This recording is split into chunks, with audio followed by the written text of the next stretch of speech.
There's a stretch of Texas highway where the scenery barely changes. Trucks pass tired fences and quiet yards, stopping at homes set back from the road where most packages arrive unnoticed. A driver steps down from his truck, carrying a box meant for a child who isn't watching the driveway at that moment. Inside the box is a surprise. Bright colors, plastic joy, the kind of toy that turns an ordinary afternoon into something special. The driver leaves it on the porch and turns away, expecting this day to fade into thousands of other deliveries he'll barely remember. Somewhere between that porch and the tree line behind the house, time splits. Hours later, a child's name echoes through the dark, and the glow of phone screens shows a missing child alert instead of a delivery confirmation.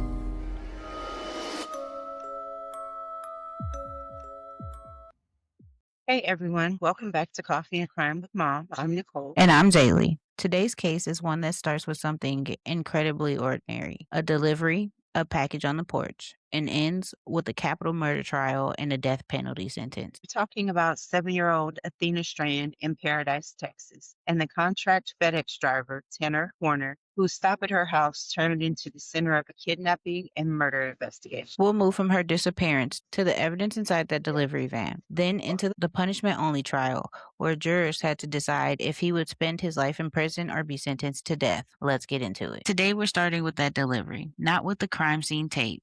Because in this case, the person behind the wheel was supposed to be a background character in someone else's afternoon. A contracted driver, a routine stop, a box dropped off and forgotten. But when a child disappears in the hours after that visit, the driver's anonymity dissolves. And the question becomes, what exactly happened when the truck and child shared the same space and time? From that point forward, the story expands from a rural Texas driveway to a courtroom years later, where the defendant isn't fighting about whether he did it, but about whether he should live or die. This is the case of 7-year-old Athena Strand and the contract FedEx driver, Tanner Lynn Horner, who will eventually plead guilty to kidnapping and killing her, but only after a legal strategy that shifts at the last possible moment. Our focus in this episode is not just the crime itself, but the structure around it. The way technology inside a delivery van becomes a witness, the way corporate subcontracting quietly sits in the background, and the way the defense leans heavily on autism, brain damage, and trauma to argue against the death penalty. We're going to move through this the way a jury did, starting with the disappearance and ending with 2 questions that determine a man's fate. And because this is a case involving a child and deeply disturbing evidence, we're going to be careful. We'll keep the most graphic details off mic, and we'll keep Athena at the center of this story. The point here isn't to build a platform for the killer. It's to remember the victim and examine the world that failed her. On November 30th, 2022, Anna steps off her school bus around 4:15 p.m. in Paradise, Texas, and walks into her father's home. Rural quiet, ringed by open land. Inside, life looks ordinary. There's a small disagreement with her stepmother, the kind of minor friction that usually dissolves by dinner. Athena goes to her room, and there's nothing to suggest the day is about to break. By early evening, the normal routine fractures. When her stepmother goes to check on her around 5:45 p.m., Athena is gone. The house, the yard, and the surrounding property become the first search grid. Very quickly, law enforcement escalates to an alert, pushing her photo and name out to phones and news feeds across Texas. In that same window of time, a second thread is running. Around 5:30 p.m., contract driver Tanner Horner arrives to drop off a package, a box of Barbie dolls meant as a Christmas gift, something joyful that now rests on the porch as the house shifts into crisis. At first, he is just one line on a log, one truck on a map of deliveries.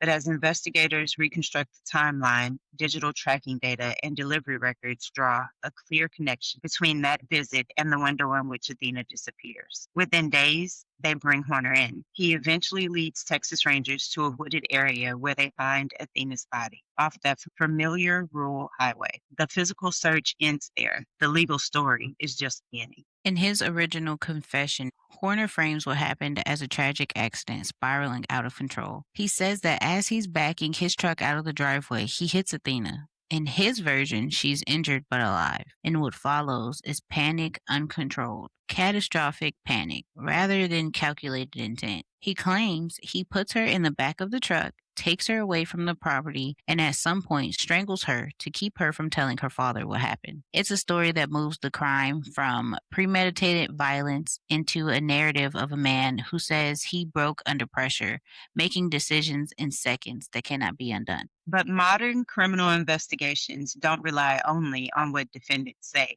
They look for second narrators, cameras, GPS pings, audio systems, and digital footprints that either support or dismantle a confession. In this case, the van itself holds crucial information, and the driver's own phone adds context he didn't intend anyone to see. So from the beginning, this case is set up as a clash between Horner's panic story and a data-driven reconstruction of the day. When you have video of cameras being covered, audio of what happens inside the van, and search history tracked in the aftermath, the weight shifts away from my panic and towards what did you actually do, step by step. Jump ahead to April 7, 2026 in Fort Worth. The courtroom is ready for a full capital murder trial. The expectation is a two-phase process. First, a guilty phase where jurors decide whether Horner committed capital murder and aggravated kidnapping. Then, if they say yes, a punishment phase where they choose between life without parole and death. Instead,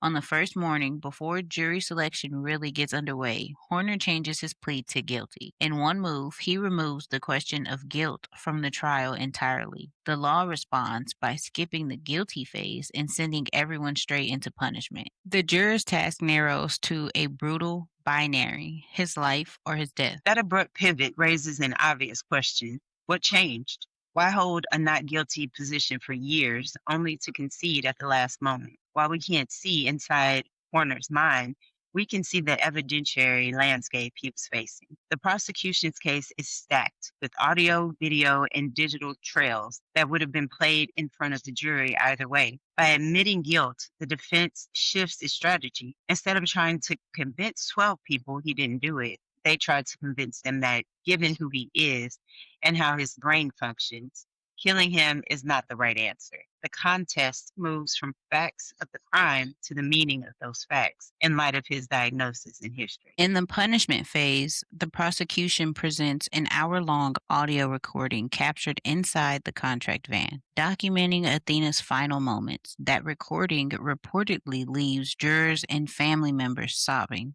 because it doesn't just describe the crime, it makes them sit inside it. The van is no longer just a vehicle, it is a confirmed space where technology quietly preserves everything. They also show footage and testimony indicating Horner covered the van's camera with sticky notes before arriving at Athena's home, and that he later stopped at a gas station to scrub the interior. Those actions look less like panic and more like deliberate attempts to obscure what happened, even as his verbal story leans on chaos. Then there's his phone.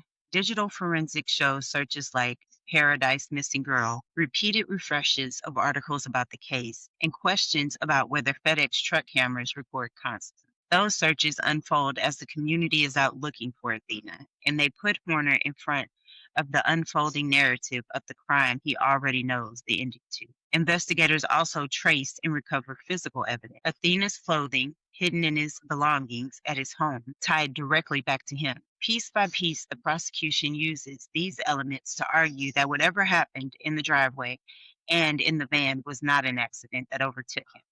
It was a series of choices, and once those choices are laid out, the jury must decide the appropriate punishment. With guilt off the table, the defense builds a mitigation wall. At the center is Horner's diagnosis of autism spectrum disorder. They call experts to explain how autism can affect cognitive processing, social communication, and responses to stress, especially when change or crisis hits suddenly. The argument is that his neurodivergence made his reaction fundamentally different from how a typical person might respond. They layer on additional medical findings, neuroimaging that suggests organic brain abnormalities, injuries, possible fetal alcohol exposure, and severe lead exposure early in life. Taken together, the defense paints a picture of a man whose brain has been compromised from childhood and who has carried that damage into adulthood in ways that may have shaped his behavior on the day Athena disappeared. Family testimony adds another dimension. His mother and other relatives describe instability, addiction, and alleged abuse across generations, giving jurors a backdrop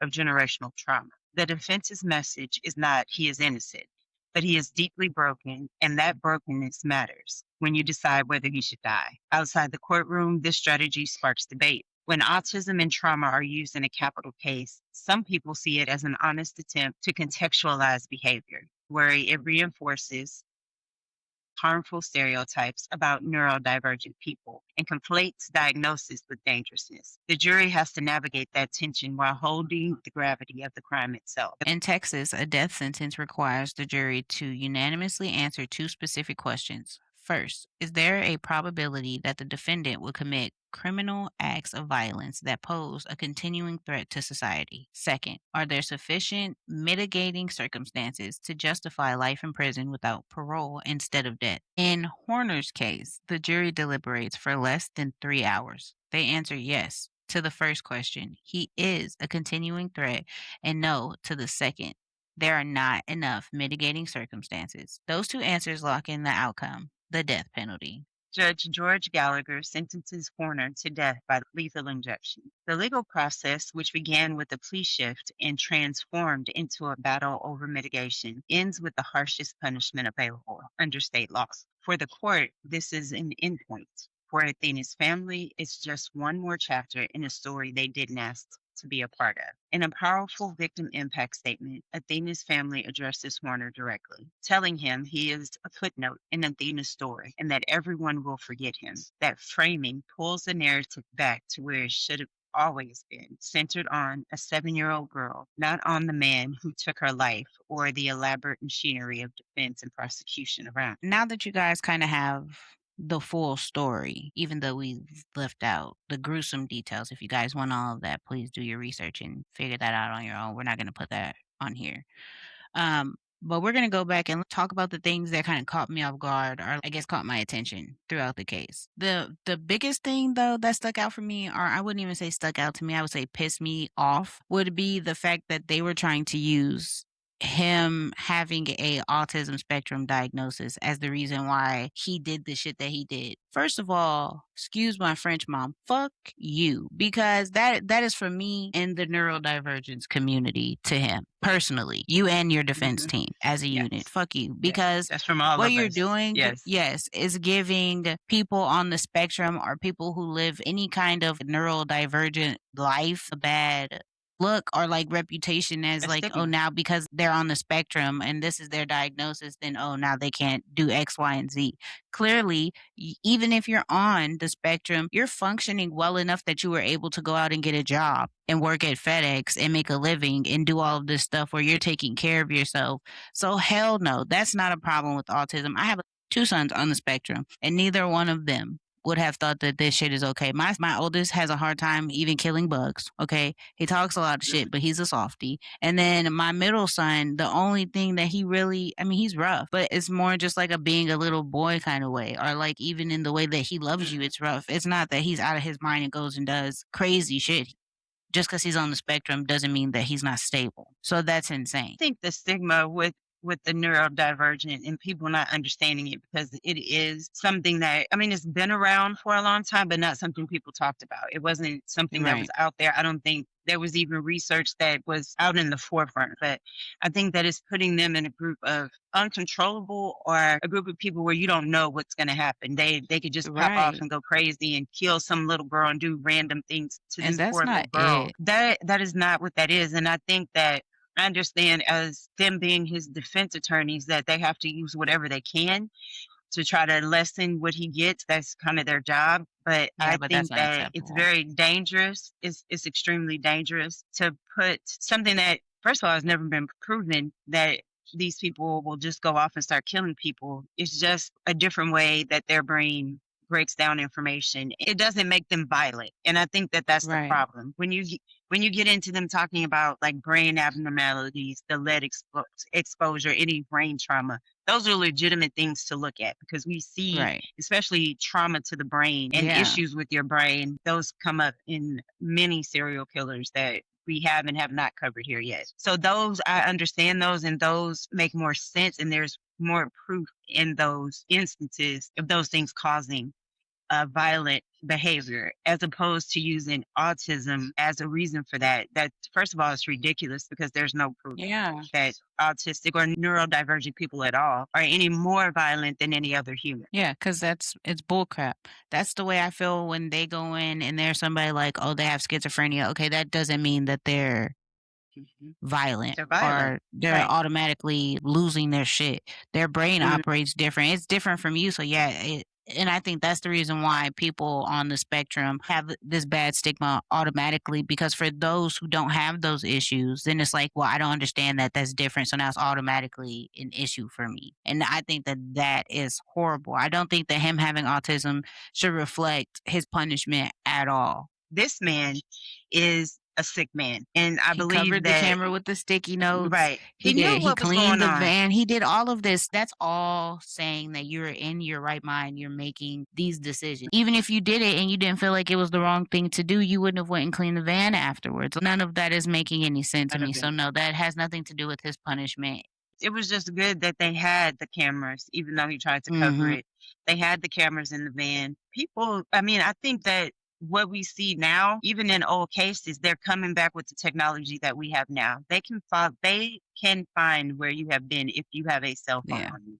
If you don't Yes. have a C if you're not in a FedEx truck and you don't have GPS and you don't carry a camera, I mean a phone on you, there are cameras everywhere because of things like this. So Everywhere. people have cameras at their homes, on their businesses. I don't know how far ahead he planned this, but he clearly put some planning into it. But you have to have a villainous mindset to Yeah. overcome these things. You're thinking about everything. I would say if autism had anything to do with this, he would have thought things out better than this, because I feel like even though they Yeah, don't hell process yeah. things, it is a thought out process. But as an adult who's lived through life, you function well enough to go get a job, you're making money off of it, and then you just all of the sudden there's something wrong with you, but it's not autism that's bringing you. Yeah, that's bullshit. Because for those who are ignorant, they be like, okay, yeah, that can make sense. And it makes absolutely zero sense. And I also feel like the fact that they did have the search history, the GPS, the camera footage, all of that makes the trial so much more real for everybody than if they didn't have that. Because now we can see here, we're watching where you were going, what you were doing. It puts us in the you through your day based on what all of this is. So I think that that was huge for the case. And I'm so happy that they had that. One Mhm, thing that I do wanna talk about for a second, because I can only think about the emotional burden of somebody having to decide between life mhm. without parole and the death sentence. That's a hard place to be in. And then, is a death sentence different when jurors have literally heard the victim's final moments? Or would it have been different if we didn't have any of the camera footage or any of that? Do you feel like that weighed on how they made that decision, like it made it more emotional for them? Definitely. Not only were they able to hear and be a part of those horrible moments for that poor child, but they were able to take what he said at first and see that he lied. He waited till the last minute to even say he was guilty. Everything that he did was calculated. They were able to weigh that Everything. with the things that they heard and saw that the prosecution was able to present to them. So that makes a big difference. Even if you're against the death penalty, I think that it would weigh on you. Even if it doesn't change your vote, that makes it even more emotional because no, I don't believe in the death penalty. I sit in a gray area. There are times when I feel like, yes, we should use it. But there are so many cases where that's final, that person is gone, and then we find out they had nothing to do with it. So Yeah. in a case where you harm and kill a child and they have proof of that, I have no problem with the death penalty. So I think that that would weigh on a general person's mind. Yeah, I agree. I agree. I think for me, maybe because I do tend to be driven with emotions, Mhm. But for me, for this, it is like you had absolutely no reason. To me, it's giving that you planned this. You have been, this is your route. You've been watching this little girl, and you Mhm. decided today was the day with the fact that you had covered up the camera with the sticky notes. You had the bungee cords in there, which maybe you carry bungee cords. I don't know. I've never seen bungee cords on my husband's FedEx truck. Now, I also don't ride with him often, and I have not done a thorough search, but I've never seen them. I could imagine bungee cords if they're like Right. they have the things on the wall to hold the boxes. I could Right. Yeah. imagine that. Right, but even if that's the case, you have to take that shit off of the Right. van. That's what Mhm. you used to strangle this little girl with. So either way, you did a lot of work Mhm. in doing this. You deserve worse than death by lethal Yes. injection, in my opinion. I feel like that you got off easy because if y'all let me have any kind of power, we'll cut this shit down to a minimum. I can tell you right now, nobody's gonna want to Yeah. get caught in my justice system. My heart goes out to the family. Yes. This Oh my was god. really heavy case when I was looking into it and I was hearing about it, not just because I'm a mother who has my own kids and I could not imagine what it must have been like, even for the stepmother to go in and find that the little girl wasn't there. And the last time y'all talked Panic. Oh about my was god. this little small disagreement and now the baby is gone. Mhm. Like horrible for the family. I know that's so hard for them. Yeah. It's I can just there is a lot to sit with, definitely, from the role of the delivery driver to the tech inside that van to the way they tried to use autism and trauma in the courtroom. It was a lot. But if you're listening and you've got thoughts on any of this, we'd really love to hear from you, our co-conspirators. You know, we love your thoughts and your opinions. Do you sit where we're sitting, where we feel like this is a lot of BS on their stands in the courtroom?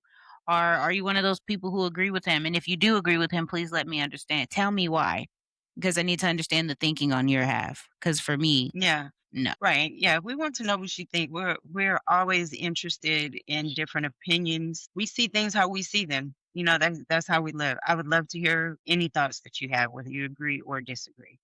Do you feel Right. differently about home delivery after this? How do you feel about the defense's use of neurodivergence and brain damage in a case like this? And where do you land on the jury's decision, life without parole versus the death penalty?